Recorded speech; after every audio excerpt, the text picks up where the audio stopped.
wassalatu wassalamu ala Rasulillah wa ala alihi wa ashabihi wa man walah wa la haula wa la quwwata illa billah amma ba'd. Lanjutkan ngaji Bulughul Maram sampai hadis nomor 71. Masih bab nawaqidul wudu ya. Silakan dibaca.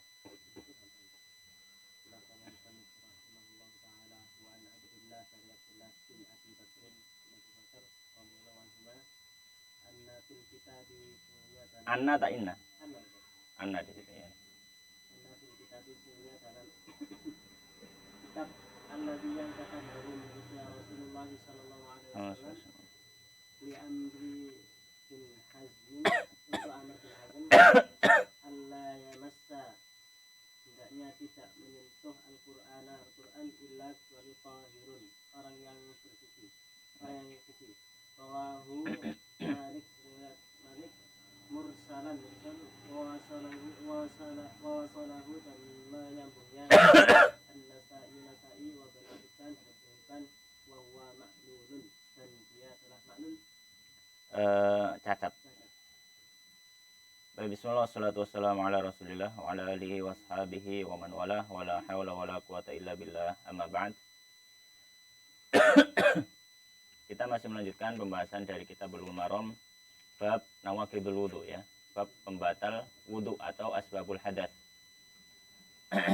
Dan kita sampai di hadis yang ke-71. Faqal musannif rahimallahu taala wa nafa'ana bi ilmi fid dunya wal akhirah. Berkata Al-Hafidz Ibnu Hajar wafat tahun 852 Hijriah. Rahimahullahu rahmatan wasi'ah. Wa an Abdillah ibn Abi Bakrin dari sahabat dari Abdullah bin Abi Bakar radhiyallahu ta'ala anhuma anna atau inna fil kitabi bahwasanya di dalam kitab yang dimaksud di sini adalah catatan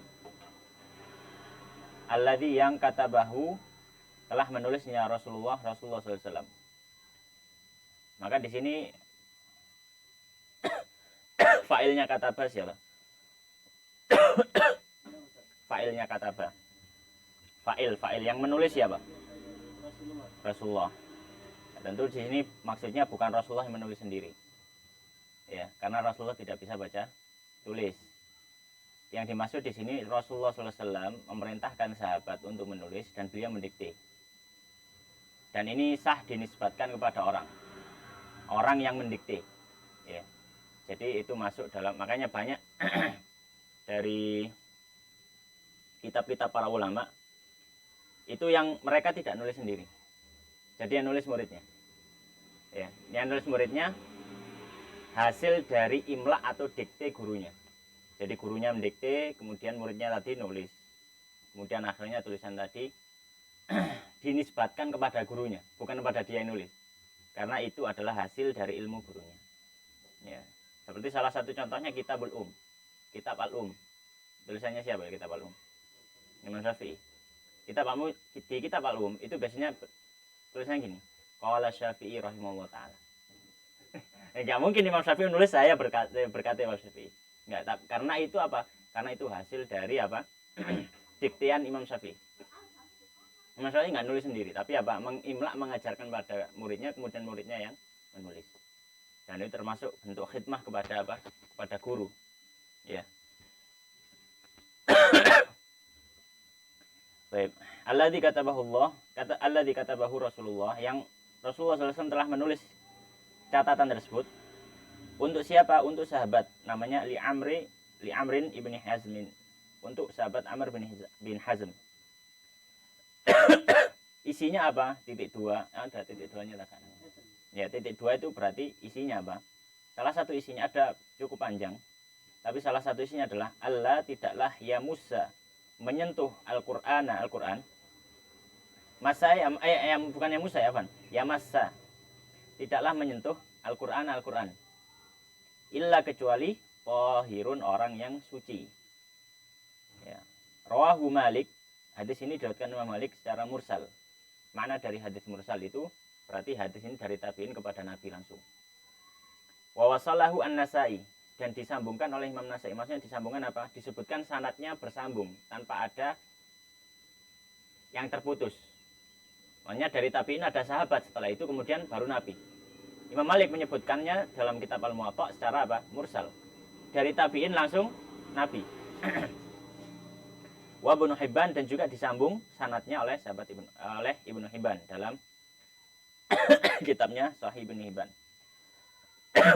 Wahwa, dan dia kembali ke hadis ini. Wahwa, dan hadis ini ma'lulun, ada cacat. Ya. Ada khilaf di antara para ulama tentang hukum hadis ini. Hadis ini apakah sah dijadikan dalil atau tidak? Sebagian dari ulama hadis mendhaifkan hadisnya. Dan ini yang disyaratkan oleh Imam Al-Hafidz Ibnu Hajar di dalam Bulughul Maram ini. Wa huwa ma'lulun, dan dia apa? Ma'lul. Atau hadisnya ada cacat. Namun sebagian ulama hadis yang lainnya mensahihkan hadis ini. Mensahihkan hadis ini. Alasannya adalah apa? Yang pertama, untuk Nabi pernah menulis tulisan surat kepada sahabat Amr bin Hazm. Ini memang sudah diketahui bahwasanya Nabi pernah menulis itu, sudah di cross check oleh para ulama ahli hadis, dan memang Nabi pernah menulis, masyhur, dan isinya bukan cuma ini. Isinya agak panjang sebenarnya. Cuma ini salah satunya. Kemudian yang kedua, alasan ulama yang membaikkannya itu kan ada seorang rawi namanya adalah Sulaiman bin Abi Dawud. Sulaiman bin Abi Dawud Al-Yamani. Orang yang mendaifkan atau ulama yang mendaifkan hadis ini mengatakan bahwasanya Sulaiman bin Abi Dawud ini rawi yang dhaif. Hadisnya ditinggalkan. Dan itu disampaikan oleh Ibnu Hazm Al-Zahiri. Akan tetapi ulama hadis yang lain, banyak juga dari ulama hadis yang lain, yang ulama jarh wa ta'dil, mengatakan bahwasanya orang ini termasuk, atau rawi Sulaiman bin Abi Dawud itu termasuk orang yang bisa diriwayatkan hadisnya. Orang yang thiqah, rawi yang thiqah.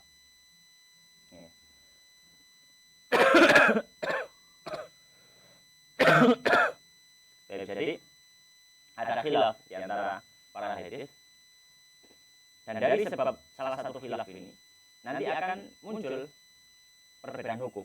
Ini salah satu contoh ya. Hadis ini sebagai salah satu contoh bahwasanya menghukumi atas satu hadis itu bisa berimbas kepada produk hasil fikihnya. Orang yang menganggap hadisnya dhaif, maka bisa menjadi dalil bahwasanya menyentuh Quran tidak harus berwudu, bersuci. Karena hadisnya dhaif. Yang mendhaifkan hadis. Ulama yang mensahihkan hadis maka mengatakan kalau orang menyentuh Al-Quran tanpa wudu dia dosa. Jadi dari satu hadis akan muncul hukum dari muhaddisin. Ini hadisnya bagaimana? Dan nanti dari hukum hadis akan menimbulkan produk hukum fikih yang berbeda. Makanya salah satu sebab perbedaan pendapat di antara para ulama. Apa salah satu sebabnya? Sebabnya banyak ya. Kenapa ada khilaf fikih? Salah satu sebabnya adalah khilaf dalam menghukumi hadis. Khilaf dalam menghukumi itu sangat masyhur sekali. Ya. Maka ala kulli hal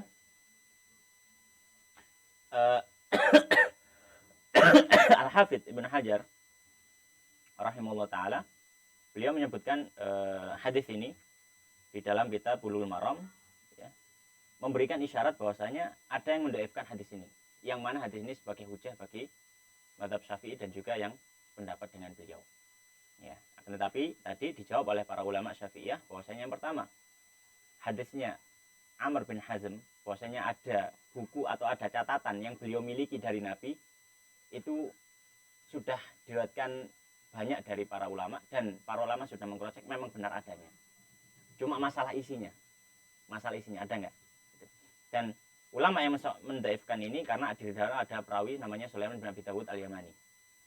Maka para ulama Syafi'iyah yang ahli hadis menjawab bahwasanya perawi ini thiqah, bisa diterima hadisnya. Ya. maka itu menjadi salah satu jawaban. Tapi ala kulli hal dari hadis ini menjadi salah satu dalil. Ya, menjadi salah satu dalil bagi orang yang berpendapat bahwasanya menyentuh Al-Qur'an itu harus dalam suci, dalam kondisi suci. Makanya beliau menyampaikan ala yamasal Qur'an illa thahir. Ya, ala yamasal Qur'an illa thahir. Dan ini sebagai dalil penguat, bukan dalil utama. Kita harus tahu bahwasanya karena apa? Dalil Imam Syafi'i yang utama adalah firman Allah dalam Al-Qur'an. La yamassuhu illal mutahharun, itu dalil utamanya. Ini hanya dalil penguat saja. Ini hanya dalil penguat. Baik, wallahu taala alam. Terus tambah nggak sih?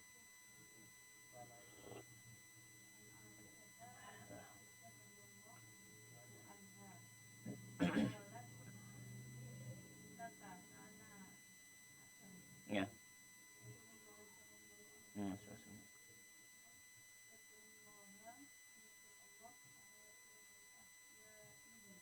Ahyanihi. Beda lah kitabnya. Oh, kok aneh? Karena titik harokate. Titik nun ini. Oh, ahyanihi. Waktu.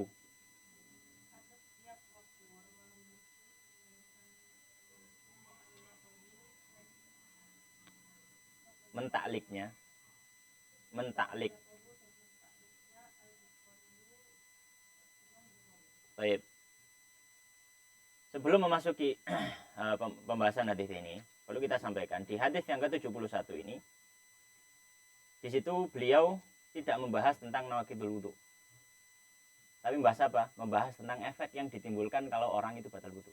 Jadi ini adalah efeknya. Bukan penyebab wudu, ya batal wudu, tapi efeknya. Maka salah satu efeknya kalau orang batal wudu, dia tidak boleh menyentuh mushaf. Menyentuh mushaf, maksudnya mushaf di sini adalah Al-Qur'an yang ditulis di buku, ya. Maka tidak boleh menyentuhnya, baik kertasnya ataupun samaknya, sampulnya. Bahkan kalaupun dia ada wadah khusus kemudian ditaruh mushaf di situ juga tidak boleh disentuh kecuali dalam kondisi suci. Demikian juga dikiaskan membawanya. Kalau menyentuh saja tidak boleh, apalagi membawa. Maka membawa juga tidak boleh kecuali jika dia dibawa bersama dengan barang lain. Kalau misalkan Al-Qur'an, tas isinya Al-Qur'an, ada buku tulis, ada alat tulis, maka nggak apa-apa. Ya, maka nggak apa-apa. Kenapa? Karena maksud orang ketika membawa tas itu adalah membawa tas, bukan bawa Al-Qur'annya saja. Tapi kalau itu isinya cuma Al-Qur'an, orang ngangkat tas, maksudnya membawa Qur'an saja. Maka sama seperti apa? Membawa dengan tangan. Baik. Dan perincian ini ada dalam kitab fikih. Hadis yang berikutnya, hadis yang ke-72. Maka di sini beliau juga membahas tentang efek yang ditimbulkan dari orang yang batal wudu. Faqala musannifur rahimahullah taala wa an Aisyah, dari Sayyidah Aisyah radhiyallahu taala anha, qalat, beliau mengatakan, karena Rasulullah, bahwasanya Rasulullah sallallahu alaihi wasallam yadhkurullah. Beliau berzikir, menyebut Allah. Maksudnya yadhkurullah ini adalah zikir. Mengucapkan apa? Mengucapkan kalimat-kalimat zikir. Ala kulli ahyanihi, atas setiap waktunya. Maksudnya apa? Nabi SAW ini senantiasa berzikir dalam kondisi apapun, baik dalam kondisi hadas atau dalam kondisi suci. Rawahul Muslim, hadis riwayat Imam Muslim, wa 'allaqahul Bukhari. Sudah sempat saya sampaikan kalau nggak salah. Di dalam Sahih Bukhari itu ada hadis-hadis yang Imam Bukhari sebutkan sanadnya secara lengkap. Ada yang Imam Bukhari langsung menyebutkan sahabat langsung hadis, atau mungkin tabiin langsung ucapan. Ya, itu namanya ta'liqat al-Bukhari. Imam Syafi'i, Imam Bukhari ketika dalam Sahih Bukhari tidak menyebut sanad, tapi langsung menyebut ucapan. Nah, dalam Sahih Bukhari riwayat ini disebut secara ta'liq, tapi dalam Sahih Muslim disebut ada sanadnya secara lengkap. Ala kulli hal hadisnya sahih. Maka faedah hadis ini apa? Faedah dari hadis ini bahwasanya orang yang batal wudunya tidak terhalang dari zikir. Dalam artian boleh untuk berzikir. Bahkan kalaupun zikir itu diambil dari Al-Quran. Bahkan kalaupun zikir itu diambil dari Al-Quran. Misalkan apa? Misalkan contohnya ketika dia terkena musibah, kemudian dia mengatakan inna lillahi wa inna ilaihi rajiun. Diambil dari Al-Quran lafadznya. Orang naik kendaraan, maka dia mengatakan subhanalladzi sakhkhara lana hadza dan seterusnya. Diambil dari Al-Quran. Doa naik kendaraan. Ya, diambil dari Al-Quran. Kemudian juga termasuk apa? Zikir bangun tidur. Ya, ketika bangun tidur, kemudian ada zikir-zikir yang diajarkan Nabi, termasuk diantaranya adalah beberapa ayat Al-Quran dibaca dengan maksud zikir, boleh. Ya. Misalkan Nabi ketika bangun tidur di malam hari membaca akhir dari surat Ali Imran, inna fi khalqis samawati wal ardi wa ikhtilafil laili wan nahari ayatil ulil albab dan seterusnya. Kemudian juga Nabi dalam beberapa kesempatan seperti sebelum tidur mengajarkan, termasuk zikir sebelum tidur membaca ayat kursi dan juga muawwidatan. Kalau dibaca tujuannya zikir sebelum tidur boleh, niatnya zikir sebelum tidur boleh. Tapi kalau membaca Al-Quran itu juga diperbolehkan. Kalau dia hadasnya hadas kecil. Kalau hadas besar junub tidak boleh. Hadas besar junub maka tidak boleh membaca Quran. Ya, tidak boleh baca Quran. Baik. Yaitu faedah dari hadis ini. Yadkurullah ala kulli hayyin. Nabi SAW selalu menyebut Allah Subhanahu wa taala dalam artian zikir, baik ketika sedang hadas besar atau hadas kecil, ataupun membaca Al-Quran juga bisa masuk dalam zikrullah. Ya. Kalau baca Quran hanya zikir saja. Kalau hadas besar apa? Kalau hadas besar hanya membaca Quran, hanya zikir saja. Tidak membaca Al-Quran. Karena kalau membaca Al-Quran dipersyaratkan dia harus suci dari hadas besar.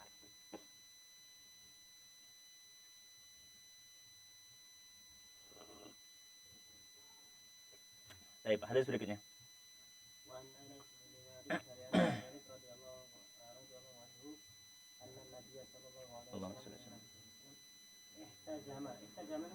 Berbekam. Walam tidak ia tawaddu berwudu. Akhrajahu mengeluarkannya ad-Darqutni walayyanahu. Layyanahu Melemahkannya. Dan melemahkannya. Baik. Hadis berikutnya hadis ke-73. Di sini beliau kembali membahas tentang masalah nawaqidul wudu. Kalau dua hadis sebelumnya membahas tentang efek. Sekarang bahas sebab hadas atau nawaqidul wudu. Faqal musannif rahimahullah ta'ala wa an Anas ibni Malik. Dari sahabat Anas bin Malik radhiyallahu ta'ala anhu, anna Nabi bahwasanya Nabi sallallahu alaihi wasallam ihdajama, beliau berbekam, wa shalla, lalu beliau salat, wa lam yatawadda, dan beliau tidak berwudu, maksudnya tidak berwudu kembali atau tidak berwudu sebelum salat.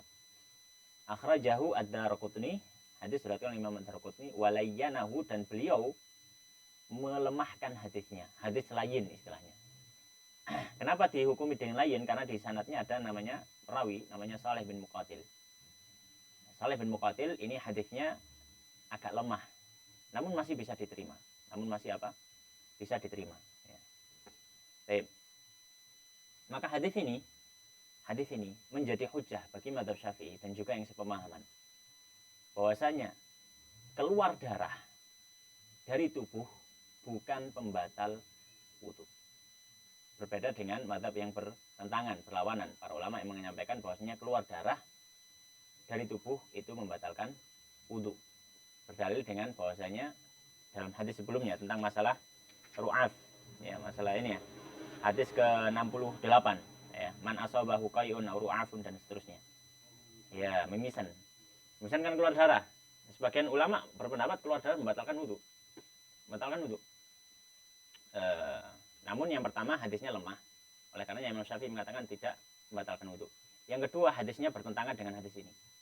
Dan derajat hadis ini lebih bagus daripada derajat hadis sebelumnya. Dan kalau misalkan ada yang mengatakan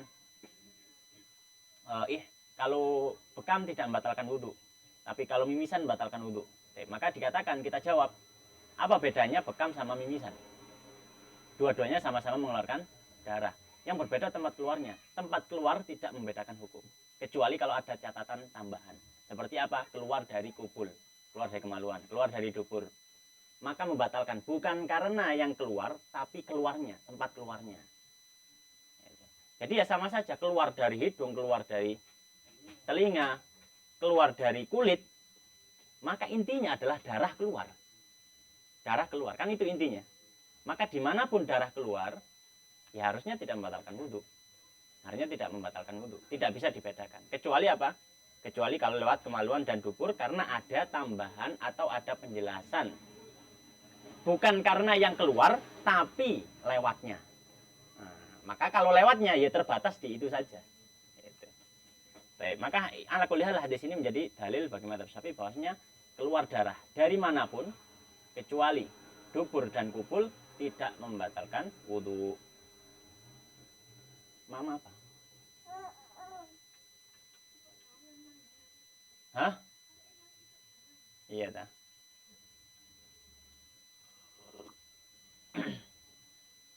Lanjut. Nggak apa wajan, Rian.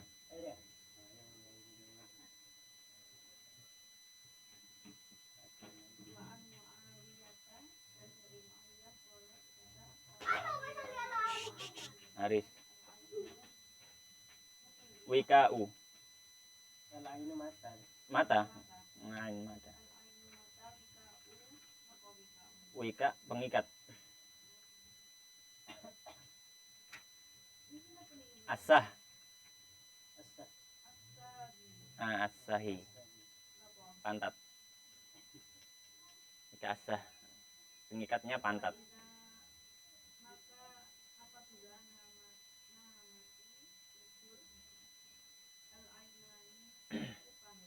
Dua mata. Ain. Ainan musanna. Lepas. Gak kau apa. Iya pengikat.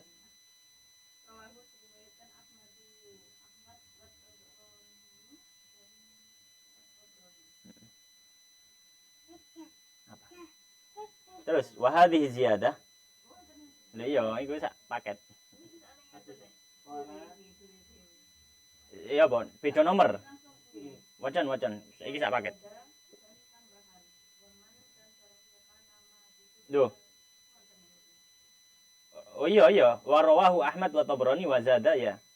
Iya, terus.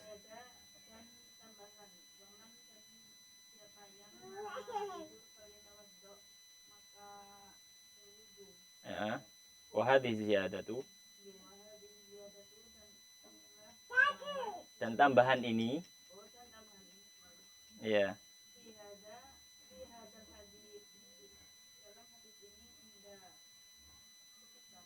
Indah di sisi.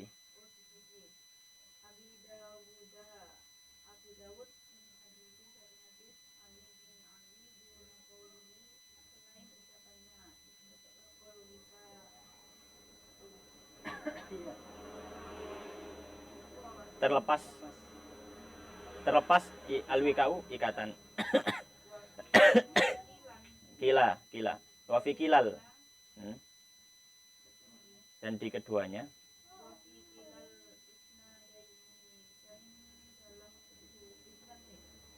dalam kedua sanadnya ada kedhaifan. Baik. Hadis yang berikutnya hadis yang ke-74.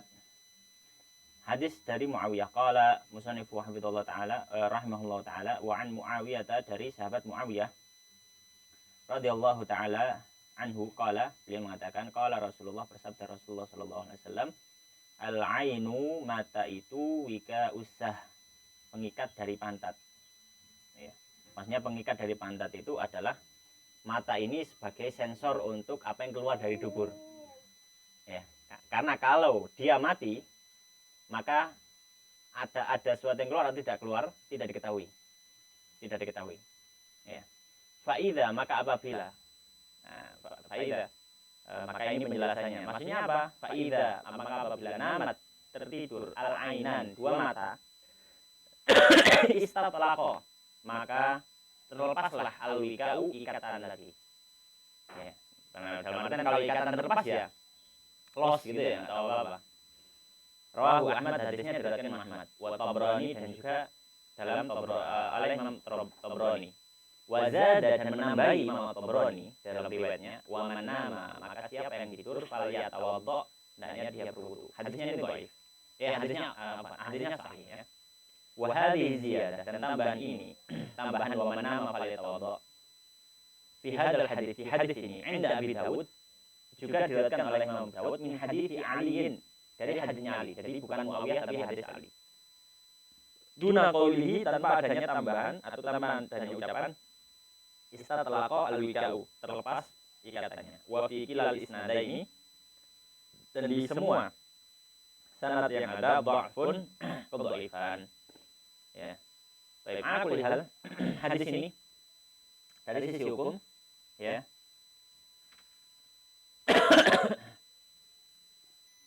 Dari sisi hukum ada beberapa riwayat hadis ini. Ada beberapa riwayat dengan beberapa sanad. Dan di setiap sanad itu ada dhaif, ada dhaif, ada dhaif, ada dhaif. Ya. Baik. Dan kaidah para ahli hadis apa?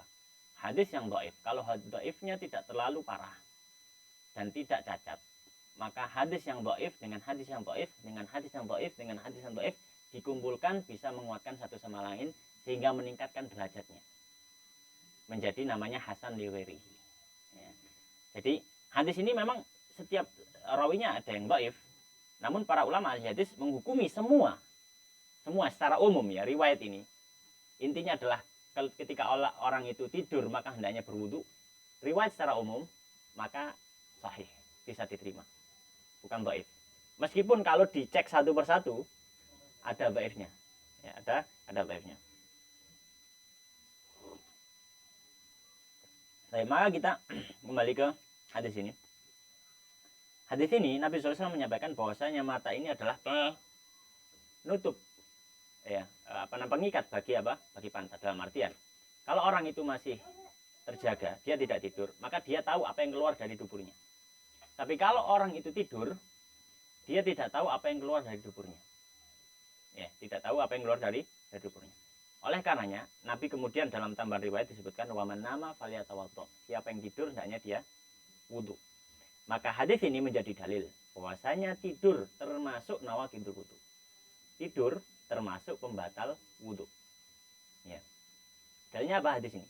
Man nama falyatawaddo. Siapa yang tidur maka hendaknya dia berwudu. Hanya saja ada perincian dalam mazhab Syafi'i. Kecuali kalau tidurnya orang yang duduk.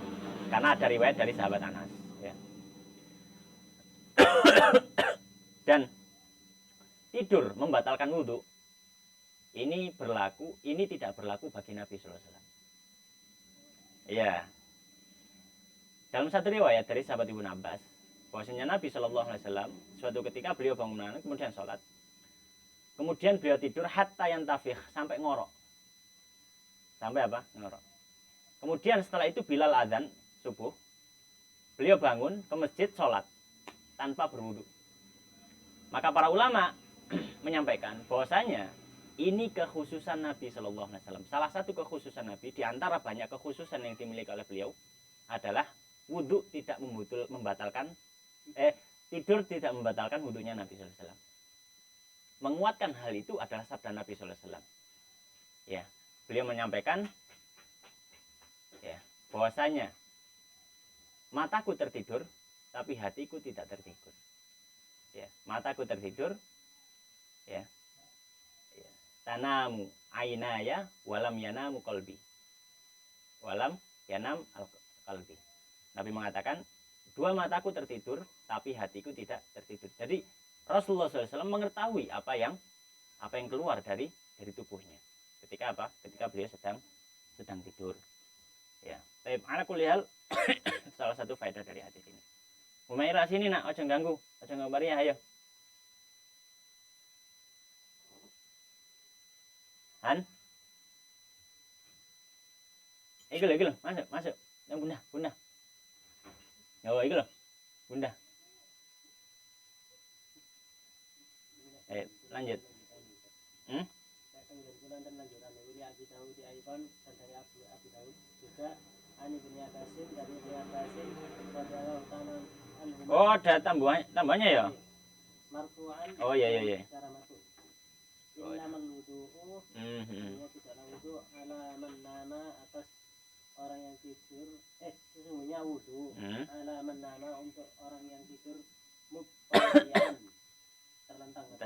Dengan bukan terlentang, dengan rebahan, berbaring. Dengan berbaring. Wafi isnadi. Tidak harus terlentang. Oh tidak. Iya, miring juga itu disebut muttaji. Berbaring. Iya. Wafi isnadihi dalam sanadnya dha'fun dhaif ayyuban. Baik. Dalam tambah riwayat ini masih satu nomor berarti ya, satu nomor. Dalam tambah riwayat wali Abi Dawud Aidan, dalam riwayat Abu Dawud Ani bin Abbas dari sahabat Ibnu Abbas radhiyallahu ta'ala anhu marfu'an secara marfu'. Innamal wudu, sesungguhnya wudu ala man nama atas orang yang tidur muttaji'an, dengan berbaring.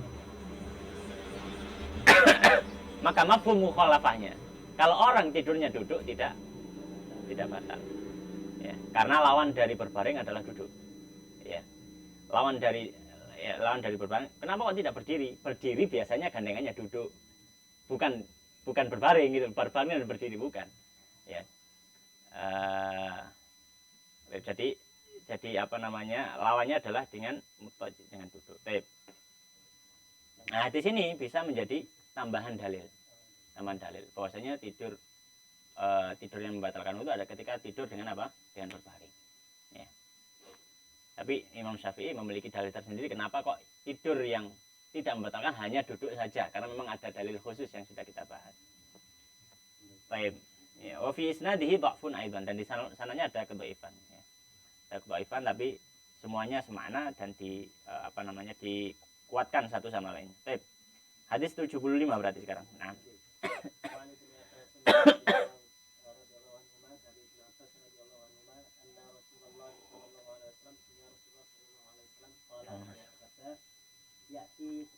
Mendatangi gitu. Datang ahadakum. Iya, mendatangi bisa. Ahadakum, salah satu dari kalian asyaitanu syaitan. Berarti maf'ul bihnya ahadakum ya. Fi salati, dalam salatnya. Fayan fuhu, maka meniupkan jika iya. Fi maq'adatihi, dalam apa nih? Maq'adatihi berasal dari maq'ad. Maq'ad isim alah untuk qu'ud, untuk duduk. Maksudnya adalah pantat. Nah. Isim alah. Ya, maksudnya pantat gitu aja. Meniupkan di pantatnya. Meniupkan di pantatnya. Iya. Fayukhayyilu, maka Fayukhayyalu. Yukhayyilu. Allah alam ya, kalau wacan sakun nangkun ya Pak. Fayukhayyilu, maka menghayalkan ilaihi ke atasnya annahu, bahwasanya dia ahdatsa, berhadas, walam yuhdits, dan tidak berhadas. Faida wajada, maka apabila menemui dzalika, demikian itu, fala yansarif, maka janganlah kalian membatal.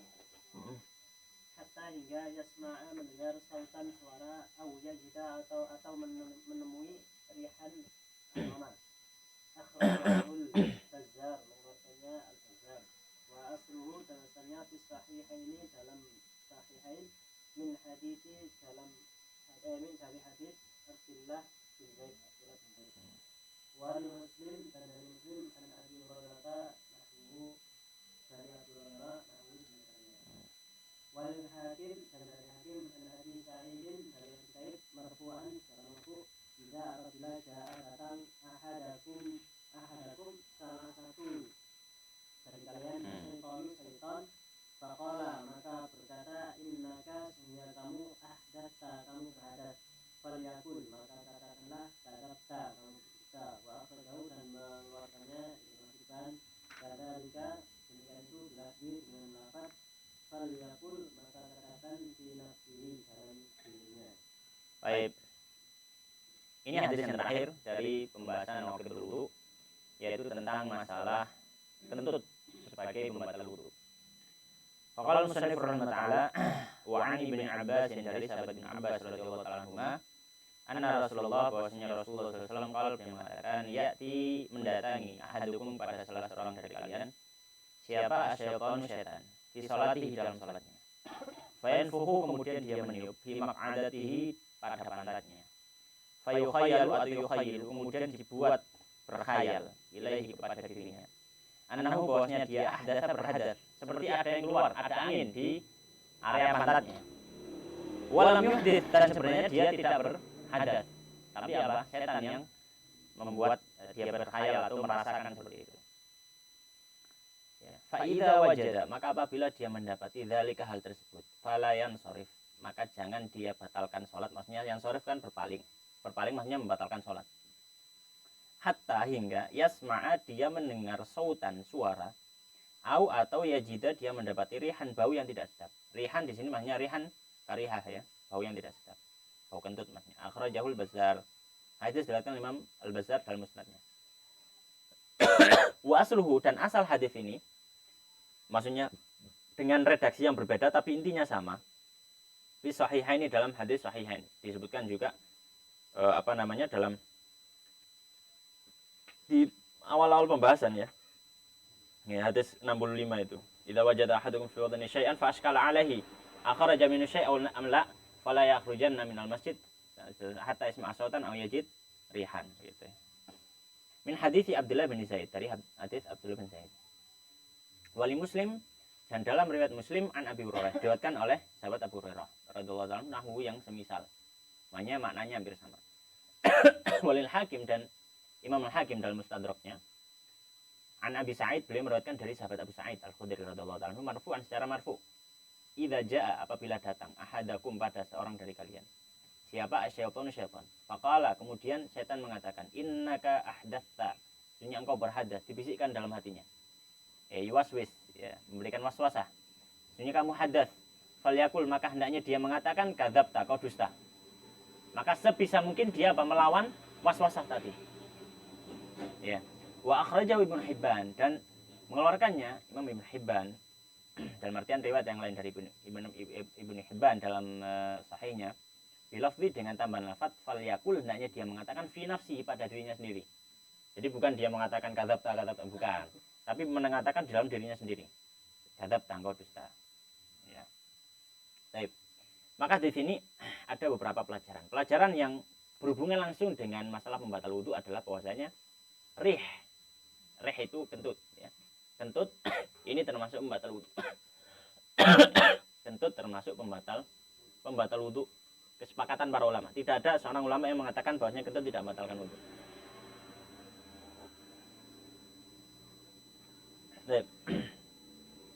Kemudian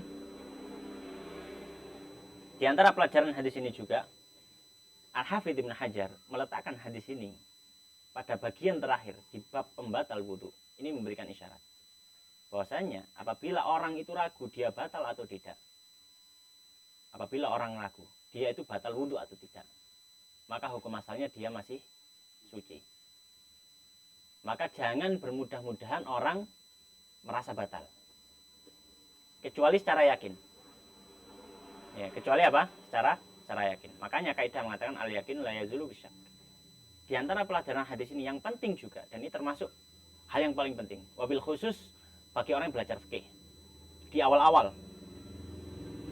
Kadang sebagian orang, ya semoga Allah melindungi kita, ketika belajar dia ditimpa dengan penyakit was-was. Ini terjadi. Bahkan beberapa orang dalam kehidupan saya sendiri saya mendapati, dan tiap hari ada yang bertanya juga, ya, dan orangnya sama dan pertanyaannya hampir mirip. Permasalahan was-was. Kalau gini sholat saya sah nggak? Kalau gini sholat saya batal nggak? Kalau kayak gini apakah batal wudhu saya? Itu dengan permasalahan-permasalahan yang dia antara ragu atau nggak ragu atau nggak ragu. Maka setiap kali dia bertanya, saya selalu jawab, sholatmu sah, sholatmu nggak batal, wudhumu nggak batal. Perlu dia diberikan diberikan apa istilahnya? Diberikan untuk penyakit was-was itu harus diberikan sugesti bahwasanya saya nggak batal kok, saya nggak batal. Soalnya ini pertentangan antara was-was setan dan dia sendiri tidak punya kemampuan untuk menolaknya. Kemudian dia akhirnya timpakan was-was tadi kepada orang lain yang dia bertanya padanya, taruhlah ada orang, kemudian dia tanya ke saya, maka jatuhnya was-was setan bermusuhan dengan saya. Maka kalau dia memberikan was-was, kita jawab saja, nggak batal. Ya, gitu. Dan itu terjadi.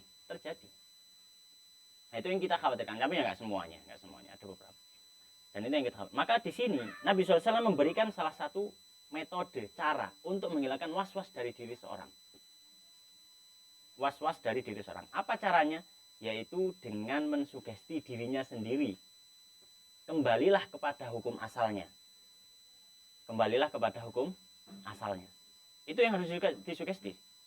Kalau orang punya penyakit was-was. Dan beberapa kali sempat saya sampaikan kepada ketika ngaji kepada ngaji fikih atau apapun, saya sampaikan apa perbedaan was-was dengan syak. Kalau syak memang dibahas oleh para ulama, keraguan. Was-was juga dibahas oleh para ulama. Nah, bedanya apa? Bedanya yang pertama, syak itu memang sesuatu yang tabi'i, sesuatu yang memang terjadi, dan itu memang manusiawi. Syak, ragu, nggak mungkin ada orang nggak pernah ragu, nggak mungkin. Syak itu manusiawi. Was-was itu sudah masuk kategori penyakit.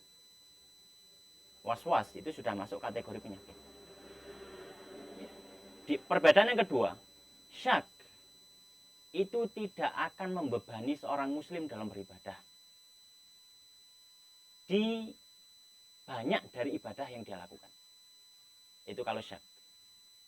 Makanya orang syak itu kadang sekali 2 kali saja, mungkin setahun sekali 2 kali, atau mungkin sebulan sekali 2 kali. Nah, tapi kalau misalkan setiap wudhu dia seperti itu, setiap sholat dia seperti itu, atau hampir setiap minggu dia mengalami 5 hari dari 1 minggu seperti itu sudah was-was, penyakit. Maka kalau itu sering terjadi, itu was-was. Kalau mungkin sebulan sekali atau mungkin setahun sekali, itu masih normal, masih syak biasa, nggak masalah. Itu masih syak, bukan was-was. Maka ketika orang punya penyakit was-was seperti ini, sugesti diri sendiri, kembalilah ke hukum asal. Sugestinya apa? Kembali ke hukum asal. Kita tadi sudah wudhu, sekarang kita ragu, sudah sugesti ke hukum asal. Jangan ditoleh itu tadi. Setan itu akan menggoda kita dalam ranah itu, akan membuat was-was.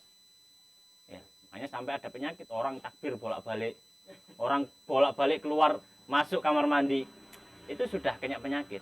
Nah, kita sampaikan pada Mas, Mbak, Dik, atau Kang misalkan, kita sampaikan sudah nggak usah ditoleh. Bismillah, takbir, sah.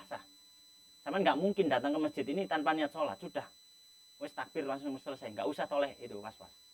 Kata orang, tapi saya di pelajaran itu harus mengkorona hakikiyah ini, ketika takbir itu ketika sejak A itu harus di dalam hati niat sampai ber, itu harus bareng semua.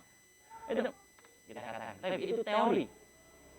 Dan dalam beberapa hal, kadang teori fikih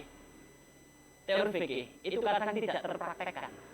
Bahkan untuk yang takbir itu tadi, kita sampaikan bahwasanya yang masyhur dari kalangan para fuqaha, memang ada pendapat bahwasanya itu namanya muqaranah hakikiyah ya, muqaranah hakikiyah. Jadi harus takbir itu lisannya A itu mulai niat sampai bar itu baru selesai niat. Makanya orang sampai ulang-ulangi. Itu memang ada pendapat ulama seperti itu. Tapi kita sampaikan bahwasanya sudah, jangan ambil pendapat itu. Ngambil pendapatnya Imam Nawawi. Apa Imam Nawawi? Selama di dalam hatinya terbesit dia sudah mau sholat, sudah selesai. Di kapanpun waktu antara Allahu Akbar sampai selesai itu. Enggak perlu dari awal sampai akhir. Itu namanya muqaranah urfiyah. Atau kalau ambil mazhab Hambali. Kalau misalkan dilihat orang itu kesulitan. Mazhab Hambali apa? Boleh orang berniat sebelum takbir. Jadi kita punya solusi yang banyak untuk menghadapi. Kalau misalkan orang nggak punya penyakit seperti itu, boleh silakan Anda mengambil mazhab Syafi'i, silakan. Tapi kalau sudah punya penyakit seperti itu, harus kita obati. Di antara pengobatannya seperti itu. Sodorkan pada mazhab yang lain. Kita belajar mazhab, Mas, bukan untuk harus ini yang benar. Kalau nggak ini, sampean punya penyakit atau kita punya penyakit, maka kita harus mengobati penyakit itu. Maka ambillah mazhab yang lebih memudahkan. Bukan untuk bermudah-mudahan, enggak. Untuk supaya sampai ini gelundang sah sholatnya gitu loh. Sampean nggak sembahyang nih kayak gini caranya. Imamnya salah kan gorong takbir. Padahal tekoannya tak tergadan. Ya kan jadi penyakit kayak gitu. Tapi ya demikian Allah taala alam, wasallallahu wasallam wa barik ala nabiyina Muhammadin wa ala alihi washabihi ajmain.